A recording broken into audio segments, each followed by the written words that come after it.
प्रितीच्या भावान आनी भयणो,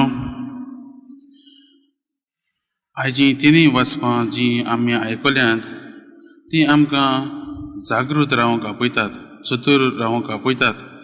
आमचो आख्खें जिवीत जेजूच्या येण्याक जेजूकूच आपणावंक ती आमकां जागृत करूंक आपयतात. कित्याक आमी नकळत केन्ना जेजू आमच्या जिवितांत येतलो तो, परतून येतलो तो, तर आमी दर एक घडयेक जागृत रावंक आमकां आयची तिनूय वचपां आपयतात.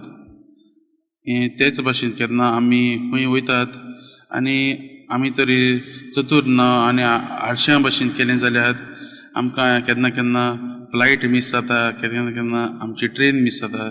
तेच भाशेन जेजू केन्ना येतलो तो आमकां खबर ना. आमी ताच्या येण्याक दर एक घडयेक दर एक वेळार जागृत करूंक आमकां आयची ही वाचपां उलो करतात. आयच्या आमी पयल्या वाचपान पळयतात जाणवायेच्या पुस्तकांतलें. आनी जाणवाय आमकां आमचे जाणवायेची तोखणाय करता. आनी जाणवाय सगळे कडेन आसा आनी ती मेळोंक सोंपी, पूण आमचोच हुस्को, आमचोच बरवसो, आमचेंच आस तांकां जाय ही जाणवाय घेवंक. आमची तरी ही आशा ना जाल्यार आमकां ती मेळची ना. आनी आयच्या पयल्या वाचपान आमी पळयतात जाणवायेच्या पुस्तकांत म्हणटा ती कोण जाणवायेचो मनीस वो कोण जाणवायेचो मनीस न्हू ताकाय सगल्यांक ती दिल्लेली आसा. पूण दर एक मनशाचें काळीज ते कशे भाशेन आपणावंक सोदता तेंच आयज हें पुस्तक म्हणटा. जाणवाय सगळे कडेन आसा आनी ती आमचेरच आदारलेली आसा. आमकां जाय जाल्यार आमी तरी ती आशेन रावतात घेवंक, तेन्नाच ती आमकां मेळटली. ती आमच्या दोळ्यां मुखारच आसा, पूण केन्ना केन्ना आमी आळश्यां भाशेन जातात, केन्ना केन्ना आमी ते पिसाट अस्तुऱ्यां भाशेन जातात. तेंच आयज पयल्या वाचपांत आमी पळयता. दुसऱ्या वाचपांत आमी पळयता भाग्यवंत पावलो थेसलोनिकारांक म्हणटा.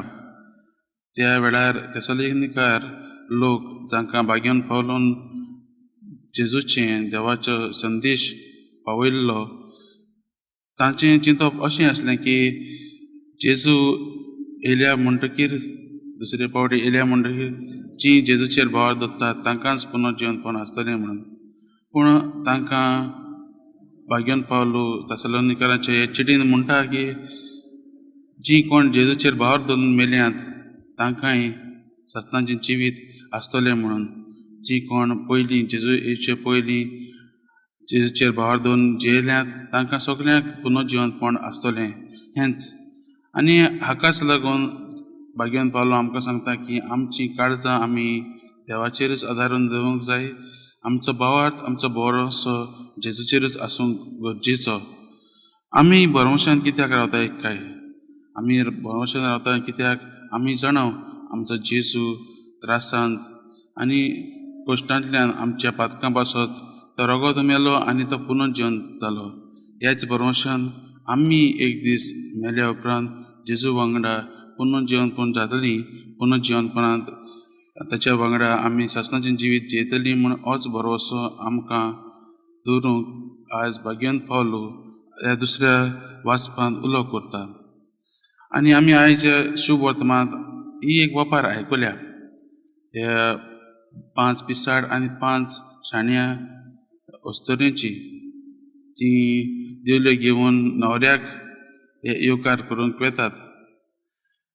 जुदेवांची परंपरा अशी आसली की तेन्ना न्हवरो केन्नाय व्हंकलेगेर येवंक जातालो. आनी त्या काळार आमचे भाशेन आतां वॉच नात. तो केन्ना येता, केन्ना ताका उशीर जातालो, केन्ना केन्ना तो वेळार पावतालो. तर आख्खो गांव ताका येवकार करूंक दिवल्यो पेटोवन आसतालो. तर आयच्या ह्या आनी तो केन्ना येता ताका जागृत रावंकूच पडटालें.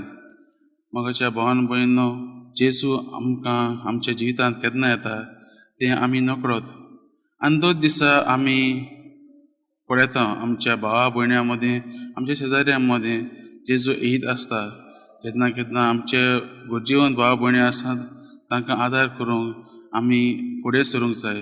कित्याक आमी नकळोत जेजू केन्ना येतलो तो, आनी जेजू ह्याच आमच्या दिसपट्ट्या जिवितांतल्यान, दिसपट्ट्या चाली रितींतल्यान आमकां दिसून येता. पूण आमी तर जागृत ना जाल्यार आमी त्या पिसाड बायलां भाशेन जातलीं. मोगाच्या भाव भयणो, आयज आमी ह्या वाचपाचेर नियाळ करता आसतना देवा लागीं आमी हीच कृपा मागुया. आमकां चतूर रावूंक, ताचेच मोगान आमी लासूंक, ताचेच मोगान आमी मुखार वचूंक.